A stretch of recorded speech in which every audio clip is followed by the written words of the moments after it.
À toutes les femmes qui sont en âge de se faire dépister, faites vos examens de contrôle. Il ne faut pas reporter au lendemain, c'est important. Vous êtes importante.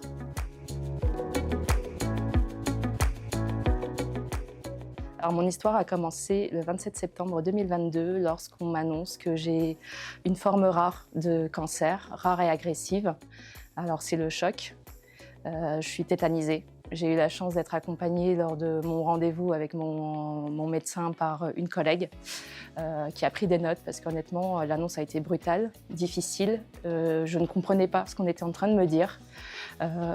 Donc on passe par plein d'émotions, la peur, le sentiment d'incompréhension aussi, pourquoi moi, d'injustice. Je ne suis pas prête pour ça. J'ai peur pour moi, j'ai peur pour ma fille que j'élève seule, qui a 6 ans. Et puis finalement, je relève la tête parce que je suis prise en charge très rapidement par l'Institut Gustave Roussy. Lors de mon premier entretien avec mon oncologue, je me souviens de lui avoir posé une question, c'était « Est-ce que je peux continuer à travailler ?» Et il m'a répondu « Oui, si vous vous sentez de le faire, faites-le ». Donc j'ai commencé mes traitements, chimiothérapie, très rapidement, au bout de 15 jours, et j'ai continué à travailler. C'est à ce moment-là aussi où j'ai changé d'agence. Donc continuer à travailler avec de nouveaux collègues, c'est pas forcément évident, mais c'était ma thérapie à moi. Au début, j'ai un peu douté, parce que la chimiothérapie, c'est quand même puissant. Mais j'ai continué parce que ça m'a apporté déjà de mon quotidien, tout simplement, de voir des gens, de conserver une vie sociale.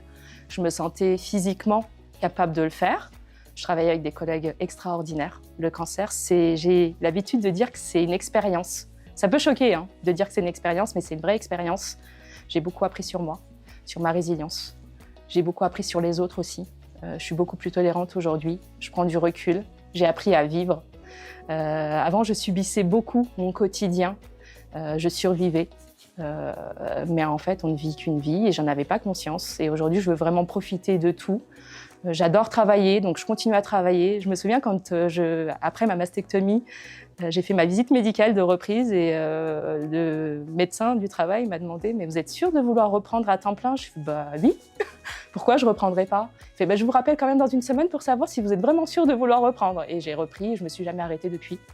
Le travail, c'est important, oui, pour la vie sociale, pour les échanges, pour déjà ne pas penser toute la journée à la mort, finalement. Je voulais remercier toutes les personnes que j'ai croisées pendant mon parcours, principalement des collègues qui ont été hyper importants, qui m'ont permis aussi de m'en sortir, entre guillemets.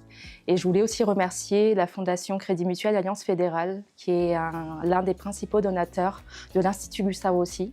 L'Institut Gustave Roussy, les médecins de l'Institut m'ont sauvé la vie, donc merci pour ça. Alors si je devais donner un seul conseil, c'est de se battre. Donc un combat n'est jamais perdu d'avance. Et surtout à toutes les femmes qui sont en âge de se faire dépister, faites vos examens de contrôle. Il ne faut pas reporter au lendemain, c'est important. Vous êtes importante.